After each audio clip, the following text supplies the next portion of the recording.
Hello, welcome to the Grow Your Wealthy Mindset podcast, where it is all about helping amazing physicians just like you create a wealthy life free from burnout and with the financial security to practice medicine on your own terms. I'm your host, Dr. Elisa Chiang. For those of you who celebrate and are listening to this episode when it releases, Merry Christmas, Happy Hanukkah, and Happy Kwanzaa. I hope you're able to spend the holiday with friends or family, wherever that may be. I'm spending the holidays in New Zealand, and if all is going according to plan, I'll be in Rotorua for Christmas. One thing I learned in planning my trip to New Zealand is that New Zealand shuts down for Christmas.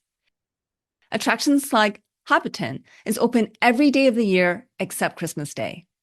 The hotel we booked for Christmas sent me a message in October asking if I want to make a reservation for their Christmas lunch meal. They will not be open for dinner, but can offer a meal platter available for current guests that must be ordered in advance. Our plan for Christmas Day is to tour Watomo Caves, which is famous for their glowworms and actually open on Christmas Day. From Watomo Caves, it's a 2-hour drive to Rotorua. After checking into our hotel, we can walk around the lake and then head to our reservations for Christmas dinner. Having to plan around the holidays when traveling can be cumbersome. For many years, I avoided traveling around the winter holidays. It's typically because it's more expensive, because so many other people are traveling, which creates high demand. It's winter in the United States, which can mean snowstorms causing delayed and canceled flights. In 2009, we were heading over to Egypt for the holidays, and a snowstorm hit New York City. Our flight to JFK was canceled, but we managed to get a flight to LaGuardia. We then took a taxi from LaGuardia to JFK. And I remember being super anxious since timing was really tight. When we arrived at JFK, it was close enough to the departure time that we couldn't check bags, but luckily we packed light. We got to our gate, relieved to see that our flight hadn't boarded yet due to also being slightly delayed. We made it to Egypt, thankfully, since if we didn't get on our scheduled flight, it would have been a week before another seat was available. For most of residency and fellowship, I volunteered to take call for Christmas. In 2013, we did fly over the winter holidays to go to my cousin's wedding in Hawaii. We had a layover in Los Angeles, and our flight from Chicago to LA got canceled due to maintenance issues. There was actually beautiful weather in Chicago and in LA that day. I even booked a flight with a longer layover just in case. We spent the whole day on standby at O'Hare before finally making to LA on a 5 p.m. flight when our original flight was like 8 in the morning. We missed our connecting flight to Kauai.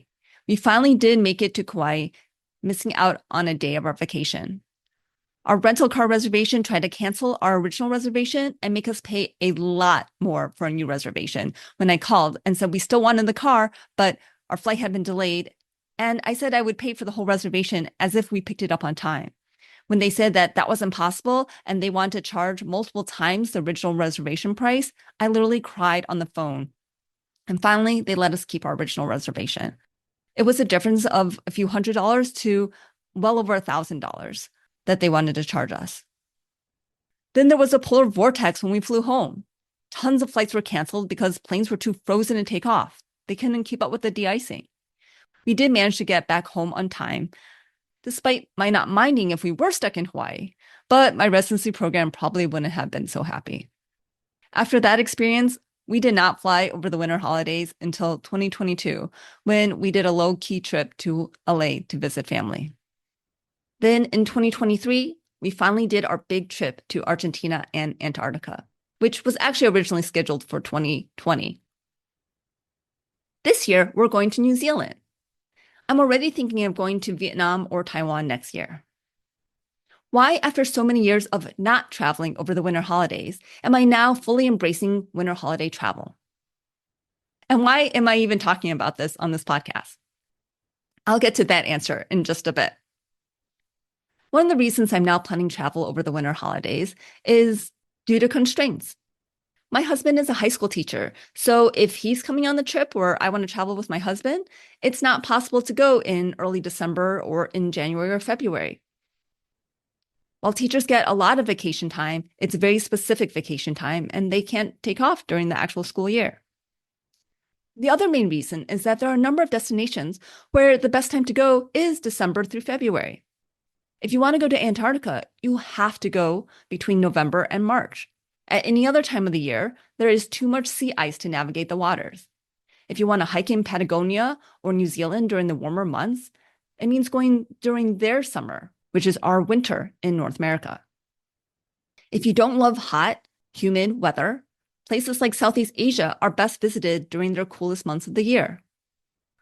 I've been to Thailand in July and Cambodia in March. There's only so long you can be outside before you are searching for the nearest air conditioning. And now for the reason I'm talking about all this on this podcast. I'm a person who loves a good deal and seeks out value. I would love to travel during the shoulder season. For many years, I couldn't bring myself to pay top dollar to travel over the winter holidays. It just seemed exorbitant. I have since come to the realization that I can't optimize everything. If I want to travel with my husband and I want to go to specific destinations over the winter months, it just means potentially spending more and not getting a good deal. It's the price of his career, and he loves teaching. And that is the point of this episode. Money is a tool. It can be used to buy the things we want. That may be material things, or that may be experiences. The things we want have a cost. That cost may fluctuate. Things go on sale or get sold at a discount, and it's great if you're able to pay for less for the things that you want.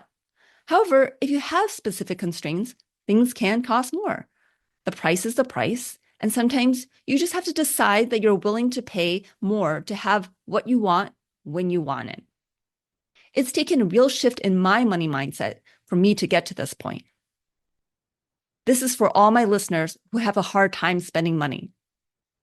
Where do you need a shift in your mindset for you to be able to spend money in a way that would bring more joy to your life?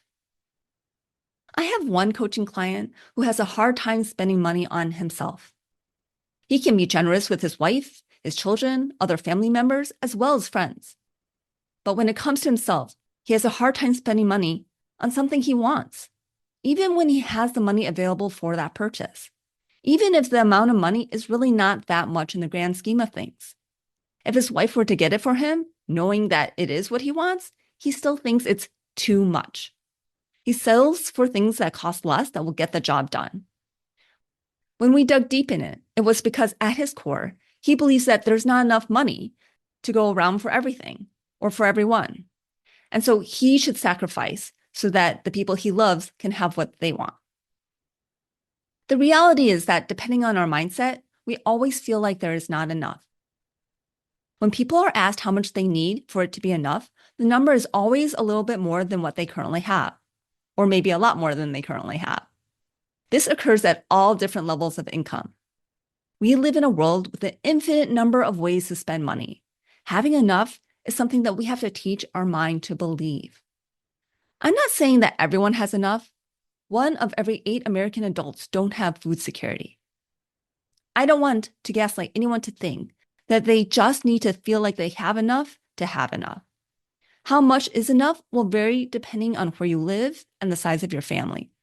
If you are a single person with a 6-figure income, then even if you live in a high cost of living city like San Francisco, you do have enough for food and housing security. You may not have enough to buy everything you want, but you can at least have enough to have a roof over your head and food to eat. Consider that during residency, we were paid a living wage. While there are some residents these days that do make a 6-figure income from what I understand, most residents make do with less. If you can rationally determine that you have enough, is there something that you've really wanted but haven't been able to bring yourself to purchase? What is holding you back? Is it thoughts that it's not necessary, that the money is better spent on something else or someone else? If that's the case, what are all the things that aren't necessary that you or someone else in your household has purchased in the last month?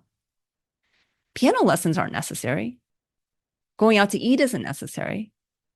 Why does something have to be necessary to be purchased? Is it because you already have something that's good enough that does the job? Are you thinking that it may be wasteful to buy something nicer? What about the joy you would have every time you use that nicer item? This was me when it came to a kitchen knife. I have a nice set of kitchen knives from my wedding registry, albeit they're over 20 years old at this point. They do get sharpened, so they work. I was at my sister's house and used her knives to cut something, and it sliced so smoothly. I asked her where she got these knives and then went to Sur La Table to take a look. That knife that I used at her house was somewhere in the range of $150. I walked out of the store without the knife. That seemed insane to spend on a single knife to cut vegetables. Eventually, I went back and got it. I won't miss the $150 from my baking account, but I enjoy the ease of cutting vegetables regularly using my new knife when I'm cooking on a regular basis. Is it that you don't think you deserve to have whatever it is you're not purchasing for yourself? If so, why not? What would you have to do? Who would you have to be for you to think you deserve to have it? And why? Can you think of someone else who has what it is you don't think you deserve to have? Why do you think they deserve to have it, but you don't? Can you honestly think of a good answer without being self-degrading? What if there is some amount of money that was set aside for you to spend on yourself, and if you don't spend it, it goes poof, it's gone. No one else can spend it, it's earmarked for you, but it's there to be spent now, not save and invest to be spent later.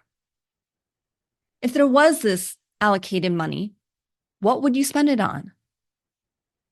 What have you been desiring but feeling like it can wait?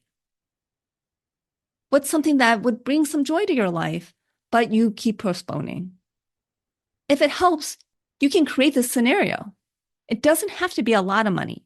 Decide on how much you would like to spend on something you want just because you want it and no other reason. Remember, it doesn't have to be a material purchase. It could be an experience, like going to a concert or show, or finally trying that new restaurant that opened. Give yourself a deadline to spend the money by.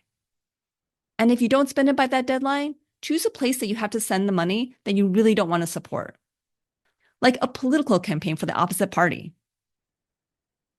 Christmas is traditionally a holiday where people give gifts to others. If you are someone who has a hard time accepting gifts or spending on yourself, make this holiday one where you treat yourself with something special. Merry Christmas, Happy Hanukkah, Happy Kwanzaa, and happy any other occasion or holiday you may be celebrating this December. I may be on vacation, but there's a new podcast episode queued up for next week for New Year's Day. Thank you so much for being a listener to the Grow Your Wealthy Mindset podcast.